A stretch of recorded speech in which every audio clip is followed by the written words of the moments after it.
제136회 건설안전기술사 기출문제 해설 시간을 시작하겠습니다. 특히 1교시 용어정의 문제를 심층 분석하고 모범 답안을 제시해 드리겠습니다.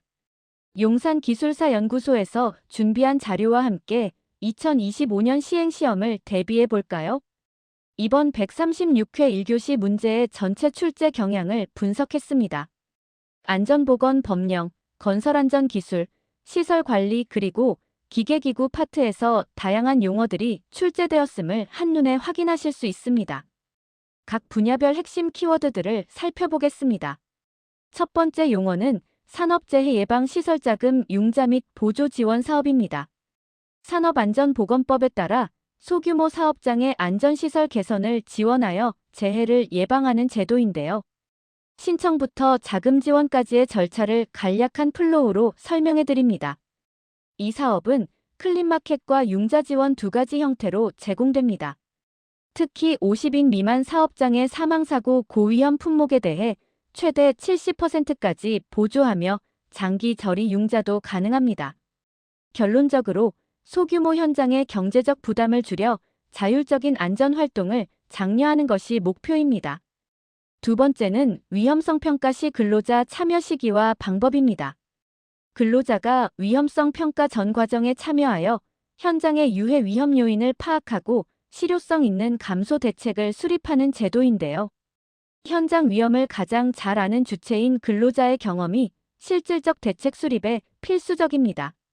근로자 참여는 유해 위험 요인 파악부터 감소 대책 수립 및 이행, 그리고 위험성 결정 단계까지 모든 과정에서 이루어져야 합니다. 참여 방법으로는 TBM, 정기안전보건교육, 그리고 아차사고 제한 등이 있습니다. 다음은 안전보건관리 책임자 교육기관 및 교육 내용입니다.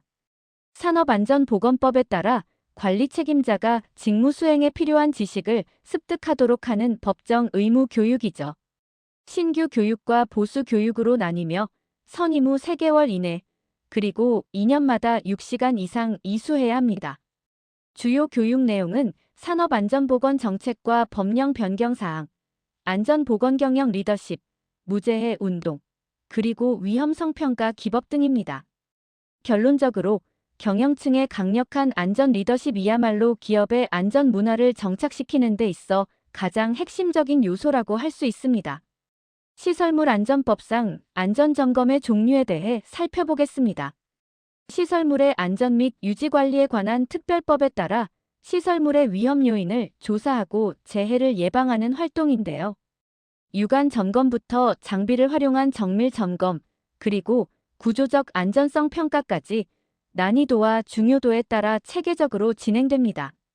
안전점검은 정기, 정밀, 그리고 긴급 안전점검으로 구분되며 시설물의 등급에 따라 그 주기가 달라집니다. 특히 D2등급 시설물은 더 잦은 점검이 필요하죠. 노후 인프라가 급증하고 있는 만큼 선제적인 성능 평가 강화가 더욱 중요해지고 있습니다.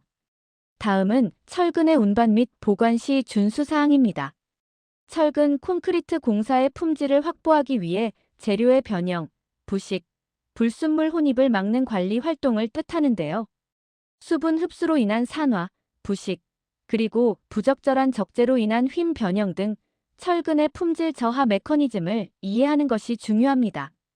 철근 보관 시에는 천막으로 보양하고 종류별, 지름별로 분류하여 10cm 이상 이격 보관해야 합니다. 운반 시에는 이점 지지로 처짐을 방지하고 소량 운반 원칙과 신호수 배치를 통해 안전사고를 예방해야 합니다. 데크플레이트 시공 시 안전 대책입니다. 데크플레이트는 동발이 없이 하중을 견디는 바닥 거푸집 겸용 강판으로 공기 단축에 유리하지만 붕괴 위험이 늘 존재합니다. 콘크리트 집중 하중이나 용접부 탈락으로 인한 팝업 현상 등 재해 발생 메커니즘을 숙지해야 합니다. 데크플레이트의 안전 대책으로는 보에 30 이상 걸침길이 확보, 3점 이상 용접 및 유관 검사, 처짐을 고려한 캠버 적용, 그리고 콘크리트 분산 타설 등의 기술적 대책이 있습니다. 또한 하부 출입 금지 구역 설정과 근로자 생명줄 설치 등 관리적 대책도 중요합니다. 7번째는 집안의 동결지수와 동결심도입니다. 동결지수는 겨울철 영하의 기온과 지속시간의 적산치이며 동결심도는 집안이 어는 최대 깊이로 기초 설계의 중요한 기준이 됩니다. GCF라는 산정 메커니즘을 통해 동결심도를 계산할 수 있습니다. 집안이 얼면서 부피가 팽창하는 동상현상, 즉 아이스렌즈 발생을 막는 것이 중요합니다. 이를 방지하기 위한 대책으로는 비동결성 재료로 치환하거나 단열재를 매설하고 지하수위 저하 공법을 적용하는 등이 있습니다. 도심지 굴착공사 인접 구조물 영향에 대해 알아봅니다. 도심지에서 깊은 굴착을 할 때 발생하는 응력 해방이 집안 변이를 일으켜 인접 구조물의 부등침하를 유발하는 문제입니다. 랭킨 주동 투합 구역과 균열 발생 등 그 영향 메커니즘을 이해해야 합니다. 이러한 위험에 대한 안전 대책으로는 CIP나 슬러리월과 같은 고강성 흙막이 설치, 그라우팅이나 언더피닝을 통한 집안 보강이 있습니다. 또한 경사계와 치마계로 계측 관리를 철저히 하여 관리 기준치 이내로 유지해야 합니다. 9번째는 쇼크리트 리바운드량 저감 대책입니다. 리바운드는 쇼크리트 타설 시 벽면에 부착되지 않고 튀어나오는 콘크리트 손실량을 의미합니다. 타설 압력, 중력과 부착력의 관계 때문에 발생하며 중력이 부착력보다 클 때 리바운드가 커지게 됩니다. 리바운드 저감 대책으로는 재료적 측면에서 급결제와 강섬유를 적정량 혼입하고 장비적 측면에서는 압력을 일정하게 유지하는 정맥동 펌프를 사용하는 것이 좋습니다. 시공적 측면에서는 하부에서 상부로 타설하는 방법이 효과적입니다. 10번째 용어는 공정표상 주공정성 크리티컬 패스입니다. CPM 네트워크 공정표에서 가장 긴 소요 시간을 가진 경로를 말하며 여유 시간이 0인 작업들의 연결선입니다. 주공정선은 프로젝트 완료에 직접적인 영향을 미치므로 중요하게 관리해야 합니다. 주공정선은 안전관리와 밀접한 관련이 있습니다. CP 지연 시 돌관 작업으로 사고 위험이 급증할 수 있으므로 비주공정의 여유 자원을 CP에 투입하여 안전하게 공기를 단축하는 자원 배분이 중요합니다. 결국 공정관리는 안전관리의 시작이라고 할 수 있습니다. 다음은 이동식 사다리 제작 및 사용 기준입니다. 최근 안전보건공단 지침 개정으로 사다리는 원칙적으로 통로로만 사용하며 작업 시에는 엄격한 기준이 적용됩니다. 주요 위험 요인으로는 발판 미끄러짐으로 인한 전도와 추락이 있습니다. 이동식 사다리 안전작업 사용 기준으로는 높이 3.5m 이하에서만 사용하고 최상부 디딤대 작업은 금지됩니다.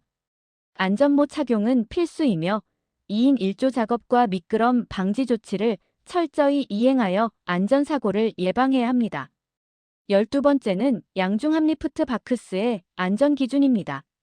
양중함은 타워 크레인 등으로 소형 자재, 공구 등을 운반하기 위한 전용 용기를 말합니다. 와이어 파단이나 과적으로 인한 낙하 등 위험 메커니즘을 정확히 인지하고 안전하게 사용해야 합니다. 양중함 제작 및 사용 시 안전기준은 매우 중요합니다.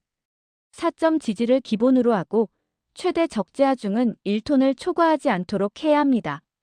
또한 작업자 탑승은 엄격히 금지되어 있으니 반드시 준수해 주십시오. 마지막으로 중량물 취급 시 작업 계획서 포함 사항입니다. 산업안전보건기준에 관한 규칙에 따라 중량물을 취급하거나 크레인 등을 사용하는 작업 시 사전에 위험 요인을 제거하기 위해 반드시 작성해야 하는 계획서입니다. 특히 100kg 이상 중량물 취급 시 필수입니다. 작업 계획서에는 중량물의 종류와 형상, 취급 방법 및 순서, 작업 장소와 운반 경로, 근로자 배치 및 신호 방법, 그리고 추락, 낙하, 전도, 협착 예방 대책이 필수적으로 포함되어야 합니다. 이는 플랜, 2, 책 사이클을 통해 안전을 확보하는 핵심 과정입니다. 1교시 답안 작성의 핵심 전략을 정리해 볼까요? 키워드 중심의 명확한 정의, 도해화를 통한 시각적 전달력, 그리고 현장감 있는 구체적 대책 제시가 중요합니다. 이 전략들을 통해 여러분의 합격을 용산기술사연구소가 기원합니다.